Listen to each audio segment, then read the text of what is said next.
అందరికీ నమస్కారం అండి. ద యూనిపవర్ వెల్త్ ఛానల్కి మిలినీర్ మైండ్ సెట్లో మరొక ఎపిసోడ్కి మీ అందరికీ స్వాగతం. మై డియర్ ఫ్రెండ్స్, నిన్న వీడియోలో అర్హత గురించి మాట్లాడుకున్నాం కదా. మరి మీకు ఈ అర్హత మీద ఎంత మీకు వివరణ వచ్చింది, మీకు ఎంత బాగా అర్థమైంది, దాని గురించి నేను ఇంకొంచెం కొనసాగిస్తూ నెక్స్ట్ పార్ట్లోకి వెళ్తాను. ఎందుకంటే మనకు అర్హత ఉంది అనుకుంటే ఆ అర్హత మనకు ఉంటుంది, ఒకవేళ లేదు అనుకుంటే ఉండదు అని చెప్పుకున్నాం కదా. దీనికోసం నేను ఒక ఎఫర్మేషన్ ఇస్తున్నాను. మీరు ఆ ఎఫర్మేషన్ని మీకు ఒకవేళ మీ మీద నమ్మకం లేకపోతే, మీ మీద మీకు నేను సాధించగలను అనే కాన్ఫిడెన్స్ లేకపోతే, లేదు నేను అసలు ఇది చేయడానికి నేను ఎలాంటి యోగ్యత నాకు లేదు అనిపిస్తే కనుక ఈ ఎఫర్మేషన్ని మీరు ప్రతిరోజు ఫాలో అవ్వండి.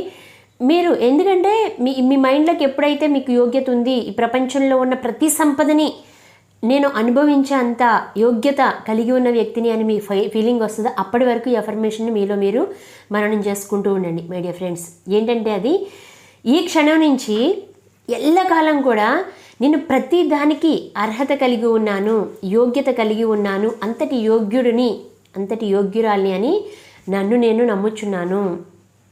ఈ క్షణం నుంచి ఎల్లకాలం వరకు, అంటే నేను బ్రతికినంత కాలం వరకు కూడా నాకు నేను విలువిస్తాను. ఈ ప్రపంచంలో విలువ లేనిదంటూ ఏమీ లేదు. ప్రతిదానికి ఒక విలువ ఉంది. ఈవెన్ ఒక చిన్న పినీస్కి కూడా విలువ ఉందండి, గుండు సూదికి కూడా విలువ ఉంది, చిన్న క్లాత్కి కూడా విలువ ఉంది, ప్రతిదానికి విలువ ఉంది, ప్లాంట్స్కి విలువ ఉంది, ప్రతిదానికి విలువ ఉంది. మరి మహోన్నతమైన వ్యక్తికి విలువ ఉండదా? అంతకంటే ఎక్కువ విలువ ఉంది, చాలా గొప్ప విలువ ఉంది.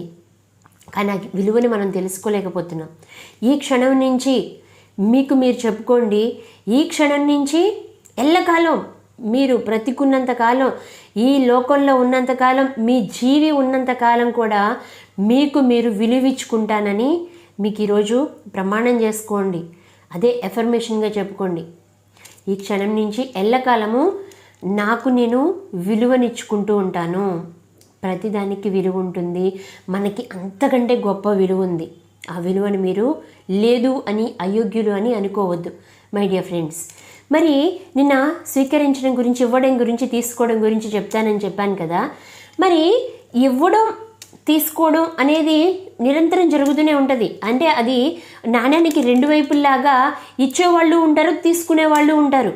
కానీ మనకి చిన్నప్పుడు ఏం చెప్పి ఉంటారంటే, ఎప్పుడు కూడా నీ చెయ్యి పైనే ఉండాలి, నువ్వు ఇచ్చేవాడిగానే ఉండాలి, కానీ తీసుకునేవాడిగా ఉండకూడదు అని మనందరికీ నేర్పుంటుంటారు. అవునా కదా?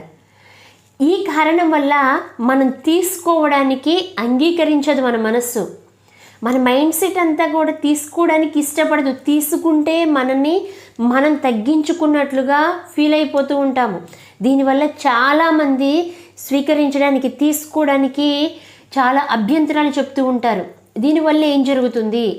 మరి ఇచ్చేవాళ్ళు సిద్ధంగా ఉన్నారు, తీసుకోవడానికి మనం సిద్ధంగా లేనప్పుడు ఆ ఇచ్చే వ్యక్తి ఎలా ఫీల్ అవుతారు? ఇప్పుడు నేను మీకు ఈ ప్లాంట్ ఇస్తున్నాను, ఈ ప్లాంట్ తీసుకోండి అని చాలా ప్రేమగా ఇస్తున్నాను. ఇది చాలా మంచి ప్లాంట్, ఇది మంచి ఆక్సిజన్ ఇస్తుంది, చూడడానికి బాగుంటుంది, గ్రీనరీగా ఉంటుంది, కంటికి మంచిది, ఇంత మంచి ప్లాంట్ని నేను మీకు ఇవ్వాలనుకుంటున్నాను.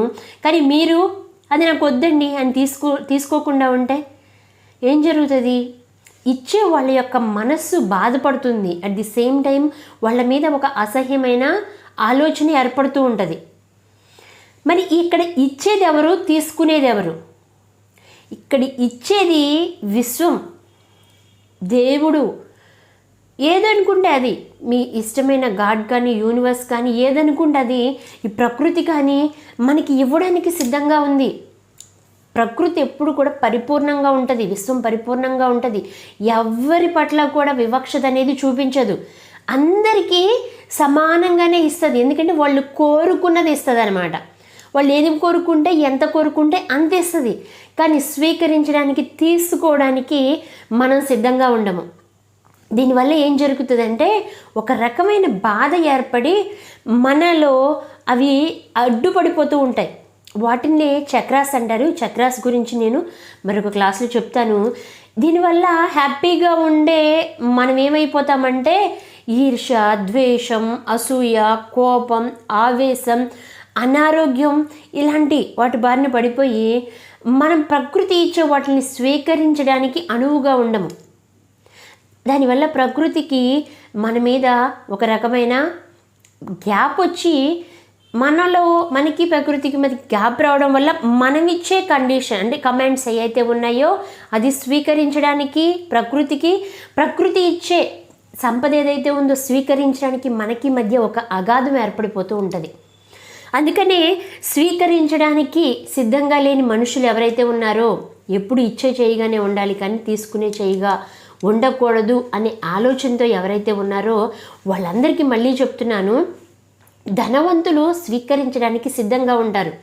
వాళ్ళ కష్టానికి తగ్గ ప్రతిఫలాన్ని ఆశిస్తారు. వాళ్ళు కష్టపడతారు, మనము కష్టపడతాము, పేదవాళ్ళు కష్టపడతారు. కానీ వీళ్ళ విలువని వీళ్ళు తగ్గించుకుంటూ ఉంటారు పేదవాళ్ళు. ఎందుకంటే తగినంత తీసుకోవడానికి ఇష్టపడరు. ఒకవేళ ఈరోజు కష్టానికి 500 అని నిర్ణయించుకుంటే ఎదుటి వ్యక్తి 1000 రూపాయలు ఇస్తే తీసుకోవడానికి ఇష్టపడరు. నాకు 500 చాలు అంటారు. కానీ ధనవంతులు అలా కాదు. ఎందుకంటే ఈ ప్రపంచంలో స్వీకరించడానికి సిద్ధంగా లేని వాళ్ళు ఎవరైనా ఉంటే, ఏదైనా గొప్ప విషయాన్ని స్వీకరించడానికి వాళ్ళు సిద్ధంగా లేకపోతే నేను సిద్ధంగా ఉన్నాను, నాకు ఇవ్వండి, నేను స్వీకరిస్తానంటారు. నేను చెప్పేది అర్థమవుతుందా మీకు?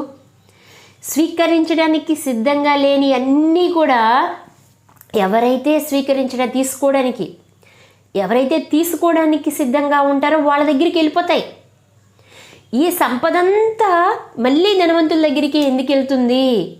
పేదవాళ్ళలాగానే ఎందుకుంటున్నారు? ధనవంతులుగా ఎందుకు అవుతున్నారంటే తీసుకోవడానికి ఇష్టపడట్లేదు కాబట్టి, నాకంటూ ఇంత పరిధి ఉంది, ఆ పరిధిలోనే ఉంటాను అని చెప్తున్నారు కాబట్టి తీసుకోవడానికి వీళ్ళు సిద్ధంగా లేరు. కానీ ఇవ్వడానికి యూనివర్సు, ప్రకృతి, దేవుడు సిద్ధంగానే ఉన్నారు. అదంతా కూడా వేరేకి వెళ్ళిపోతూ ఉంటుంది. అది మళ్ళీ ధనవంతుల దగ్గరికి వెళ్ళి అక్కడే స్టోర్ అవుతూ ఉంటుంది. ఇప్పుడు వర్షం పడుతూ ఉంటుంది. వర్షపు నీళ్ళు తీసుకోవడానికి సిద్ధంగా అనువైన ప్లేస్ లేకపోతే ఆ నీళ్ళంతా ఒక ప్లేస్కి వెళ్ళిపోతూ ఉంటుంది. అక్కడ నదులు, కాలువలు, సముద్రాలు ఏర్పడతాయి. అదేవిధంగా యాజిటీస్ డబ్బులు కూడా అంతే, మనీ కూడా అంతే, సంపద కూడా అంతే, జ్ఞానం కూడా అంతే, బంధవ్యాలు అంతే, ప్రతిదీ అంతే, ఆరోగ్యం కూడా అంతే. ప్రతి ఒక్కరు ఎవరైతే మంచి ఆరోగ్యం కావాలి, ఐఎమ్ రెడీ అంటారో వాళ్ళకి మంచి ఆరోగ్యం వస్తుంది. ఎవరైతే మంచి బాంధవ్యాలు కావాలంటారో వాళ్ళకి బాంధవ్యాలు వస్తాయి. ఎవరైతే డబ్బు కావాలి అనుకుంటారో వాళ్ళ దగ్గరికి వస్తాయి. నేను తీసుకోవడానికి రెడీగా ఉంటేనే వస్తాయి. ఇప్పుడు మన కంటైనర్లో మనకు పెద్ద కంటైనర్ ఉందనుకోండి, ఆ కంటైనర్ని ఫిల్ చేసే బాధ్యత యూనివర్స్ తీసుకుంటుంది. ఆ కంటైనర్ ఫుల్గా ఇస్తుంది. కానీ మీ దగ్గర కంటైనర్ లేదు, చిన్న ఆటో ఉంది, ఆటోకి ఎంత ఇస్తుంది? ఆటోకి సరిపడా ఇస్తుంది, మిగిలినవన్నీ పొర్లిపోతాయి. అవి ఎక్కడికి వెళ్తాయంటే మళ్ళీ పెద్ద కంటైనర్ ఉన్న వాళ్ళ దగ్గరికి వెళ్ళిపోతాయి. మై డియర్ ఫ్రెండ్స్, స్వీకరించడానికి, తీసుకోవడానికి సిద్ధంగా ఉండండి. యూనివర్స్ అవకాశాల రూపంలో ధనాన్ని ఇస్తుంది, అవకాశాల రూపంలో మంచి పేరు ప్రతిష్టలు ఇస్తుంది. అవకాశాన్ని స్వీకరించడానికి సిద్ధంగా ఉండండి. వచ్చే ధనాన్ని స్వీకరించడానికి సిద్ధంగా ఉండండి. ప్రేమల్ని స్వీకరించడానికి సిద్ధంగా ఉండండి. ప్రతి దాన్ని కూడా తీసుకోవడానికి సిద్ధంగా ఉండండి. ఎందుకంటే ఒకప్పుడు ఇచ్చేవాళ్ళు గొప్ప అని ఎవరని ఉంటారంటే తీసుకోవడానికి సిద్ధంగా ఉన్నవాళ్ళు. ఎందుకంటే వాళ్ళ దగ్గర నుంచి ఆశించేవాళ్ళు అన్న మాటే అది. అంటే ఇవ్వడం, మీరు పెద్దవాళ్ళు, గొప్పవాళ్ళు ఈ సంక్రాంతికి గంగిరెద్దులు వాళ్ళు వస్తారు, అయ్యగారికి దండం పెట్టి, అమ్మగారికి దండం పెట్టి అనుకుంటూ చెప్తూ ఉంటారు కదా, వాళ్ళందరూ కూడా తీసుకోవడానికి సిద్ధంగా ఉంటారు. వాళ్ళు బాగా పొగుడుతారు. అప్పుడు వీళ్ళు అంటే మీరు దాతలు, మీరు ఇచ్చేవాళ్ళు అని పొగడడం వల్ల వీళ్ళు 5 రూపాయలు 10 రూపాయలు ఇవ్వాలనుకునే వాళ్ళు 100 రూపాయలు ఇస్తారు. అంటే మై డియర్ ఫ్రెండ్స్, అది కరెక్ట్ కాదు, అదొక మెత్. ఎందుకంటే అదొక సామెతలో లేదు, అదొక పురాణాలో మేబీ ఇంకేదైనా అయి ఉండొచ్చు. కానీ నేను చెప్పేది ఏంటంటే స్వీకరించడానికి, తీసుకోవడానికి సిద్ధంగా ఉండండి. ప్రకృతి దగ్గర అపారమైన సంపద ఉంది.